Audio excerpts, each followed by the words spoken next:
Hello, my dear friend. How are you doing today? It's candidate master Ranveer Mohite here. In the game, you are going to discover how Black voluntarily creates a crooked teeth pawn structure and he gets punished for it by none other than the fourth world chess champion, Alexander Alekhine. So, what is this crooked teeth pawn structure? How can you punish your opponent? This model game of Alexander Alekhine is going to be very, very useful, and there are going to be some important lessons in it. Stick around and let's get started.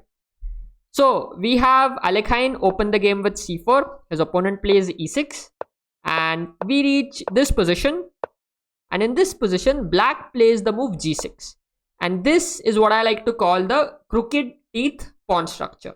Why I like to call this a crooked teeth pawn structure, I'll show you in a minute. Let me just clear out all the pieces from the board. Here we go. We cleared out all the pieces. And now if you see, Black has pushed this pawn. Black has also pushed this pawn, and by doing so, he's giving his bishop two options to develop from either of the diagonals. But what is the main drawback of pushing these pawns is that he has managed to create like these big weak squares in his position. There is a weak square on d6, there is a weak square on f6, and there is a weak square on h6. And what a weak squares means is that Black can no longer fight for the control of these squares with his pawns. He has to use his pieces. He has to commit his pieces to defend these weak squares. Okay. So if let's say White is gonna get a few of his pieces, if White can get some of his pieces or better pawns to control either of these squares, Black is gonna have a very, very hard time to wrestle that control back away from White. Okay. And we'll soon see how Alekhine exploits this strategy beautifully in the game. Okay. Let's go back to the chessboard now. Alright. So here, Black has played g6 and now just pay attention, there are all these weak squares in Black's camp. Now Alekhine plays the move d4. Alekhine wants to fight for the control of all these weak squares. So first he has to open his position so that his pieces can come into the game. So he first plays d4, a very good move. Black takes, Alekhine takes with the knight and Black develops his bishop to g7. Yes, the bishop gets developed from here, but now this bishop leaving this diagonal creates a problem and Alekhine exploits it beautifully with his next move. Can you find out what will you play if you are White? Alekhine plays the move knight to b5. And the point is this knight is going to land on d6, give a check and force this king to move. And once the king moves, it's going to be a very, Black is going to lose the right to castle and the king is going to become an easy target eventually. So Black is like, I cannot allow the knight to land on d6. Let me put my bishop on e5. So that if the knight comes here, I'm going to chop it off. Now Alekhine could give a check with knight d6. But instead, he finds a more stronger move to challenge this bishop. Alekhine says, what is the bishop doing here? Let me kick that bishop out with the move f4. And once again, this is where you see missing this pawn or missing this pawn here is becoming really, it's causing a lot of problem for Black. Okay, so f4 played, attacking the bishop. Black is like, I'm not going to move my bishop. Move the knight away first. Now Alekhine is able to capture on e5. Black takes on b5. Now what will you play? Will you capture this pawn? If you capture this pawn, what ends up happening is you lose this e5 pawn. And here, the e5 pawn is actually very important, much important than this c4 pawn. Because this e5 pawn is controlling these two important weak squares. And remember I told you earlier, if White is able to control these two squares with his pawns, it's going to be very hard for Black to take control of it back. To take control of it back. Now Alekhine wants to protect this e5 pawn. So he plays the move bishop f4. Very nice move, keeping this pawn protected. Black takes the c4 pawn. Now the other bishop also captures and comes into the game. And Black plays rook a5. Black knows that he cannot allow this pawn to stay on e5 for longer. Otherwise, it's just going to be hard to develop any of his other pieces. Alekhine castles here. And now Black could have taken on e5.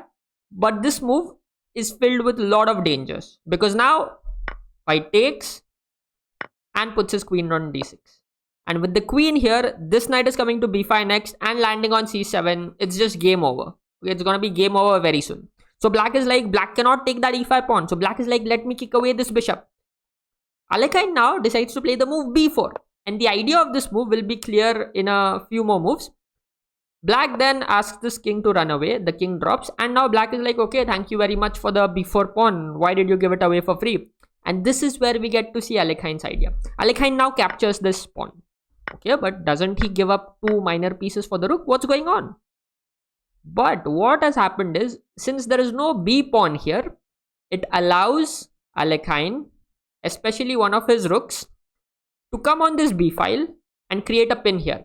And suddenly, as there are more and more open files, these two rooks are gonna feel very, very happy in the position. Okay, which is the reason why Alekhine played b4. He wanted an open file for this rook to come into the game, but black is like, I'm gonna counter attack. I'm gonna attack this rook, and now if you play move like a3 to attack the pinned piece, I'm gonna take the rook here and I'm gonna bail out of trouble. But of course, Alekhine doesn't allow that. Instead, he plays the move queen d6 here. Now you cannot take this rook here because now the other rook is protecting the rook, and at the same time there is a threat on this b4 knight.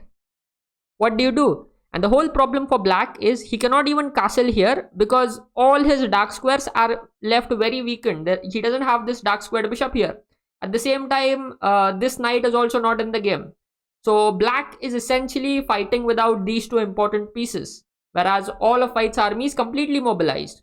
Now black decides, okay, it's time, I need to fight for this square somehow so that my pieces come out into the game. So he plays f6. Now Alekhine simply brings one more piece into the attack. He gets this piece out away from this target, and he also gets this rook ready to join the attack. Rook fc1, excellent move. Now black plays queen d3. Black is like, should we trade queens? That looks like a fair deal, right? Because now if you trade queens, black is happy.